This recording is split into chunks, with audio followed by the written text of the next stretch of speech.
Hey guys, happy Monday! It's time for Comic Movie Equation. I'm Comicmanjake, and here in the Comic Cave, anything can happen.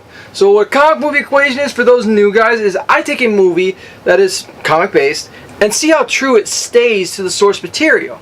Then we give it a rating, add it all up, and we equal out to what this movie actually is. So for this episode, we're going to be talking about Age of Ultron. Now, Age of Ultron is, I think, one of the weak ones of the whole Marvel Cinematic Universe. Mainly because they really butchered on source material.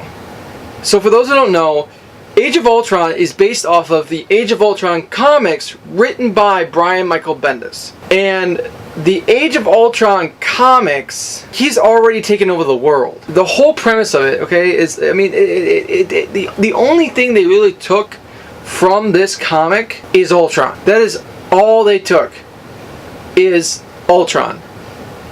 They didn't take the Sokovia, they didn't take the, introducing new characters, all that. It's literally Ultron. That's all they took. They stuck the name out there and did nothing with it. How do I know this? Because the comic's written by Brian Michael Bendis. And the whole thing on Brian Michael Bendis is Ultron's won. He's taken over the world. Humanity's on the brink of extinction. And Nick Fury has a time portal. He sends Wolverine back in time to kill Hank Pym. Hank Pym is actually the original creator of Ultron. Not Bruce Banner and not Tony Stark. It's Hank Pym. He's the one that creates him. And that's the whole point, is he keeps on trying to go back and kill him, so it changes the present there. And Hank Pym is all talking about, I can fix it, I can fix him, I can fix him, I can fix him, just give me a chance, and he doesn't fix him, he just makes it worse. That's literally Age of Ultron in a nutshell.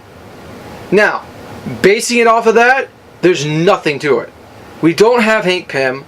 We have a completely just story about really kind of just doing premonitioning Civil War and a little bit of looking like Endgame.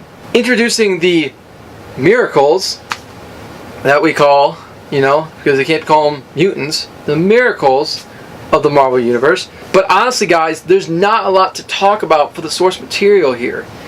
There's not another comic I can say that, yes, this is based off this too, because there is none. Age of Ultron is what it's based off. So what they take from Age of Ultron, I'm giving this thing a 1 out of 10. Why? Because the 1 out of 10 is strictly just Ultron. That's all they took, is Ultron. It's hard to talk more about it because the rest was creativity. The rest was Joss Whedon, and this was, I really do believe, his weakest film. As a movie critic, I really, as a comic guy and a movie, kind of a little bit of a movie critic, I try not to be a movie critic. When I watch a movie, I watch it first. I watch it twice usually. I watch it first as a comic book guy to enjoy it, and usually find source materials and Easter eggs. The second time I watch it as a critic, as an actual film critic, as a guy who says, I would have shot this better, I would have done this, I would have, did it grab me, was the plot good enough? And it was decent, but I don't think it was great. I think it had potential, but it really, they made Ultron a joke. And that's not Ultron. Ultron is the big badass. This is the guy who can literally, he wipes out he wiped out the whole universe. Think about this guy. He sees like an end. Like, you guys hear Ultron, the Avengers say, "Oh crap." That's what they think of when they hear about Ultron. And here it wasn't "oh crap." It was eh. And I didn't feel that was like an "oh crap" thing with Ultron. I felt like he was just being a joke. And I get it. He was just being born. He was just being sentient. Now, another thing, Vision. That is true. He is born from Ultron.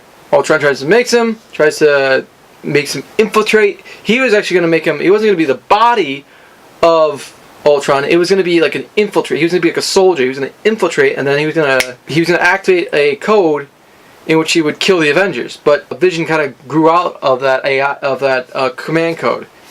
So, again, not that much true to the source material. And that's where, again, I'm giving this thing only a 1 out of 10 because it's not that, it really wasn't a comic movie to me. That movie is the weakest out of all of them. Out of all the movies, I have to say, like, Age of Ultron is my least favorite, mainly because of how they portrayed the villain. They made a lot of it being a joke. I mean, shoot, they killed off Baron von Strucker within the first 5 minutes. And they made him a joke again. They made Hydra a joke. You know, no surrender! No surrender! I'm gonna surrender. Wait, what? That's not you. Von Strucker's another guy who's one of those guys that's the tough guy. And again, it was just these quick jokes. And with when it was the Avengers in the first movie, yeah, you could do that because you got Loki, who's god of mischief. You can make jokes and stuff like that. That's fine.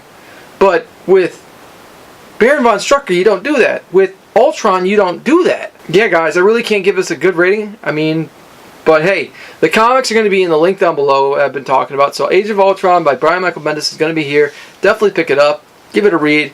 If you got it on Marvel Unlimited, go ahead and check that one out. It's a good comic. Interesting story. And you can see the true source material. Just click the link down below, guys. Alright, guys, thanks for watching this comic movie equation. I hope you enjoyed this comic movie equation. If you did, hit that like button so I know you did. And also, guys, make sure you hit the subscribe button. There's lots of content coming. And as always, guys, have a good Monday and peace out.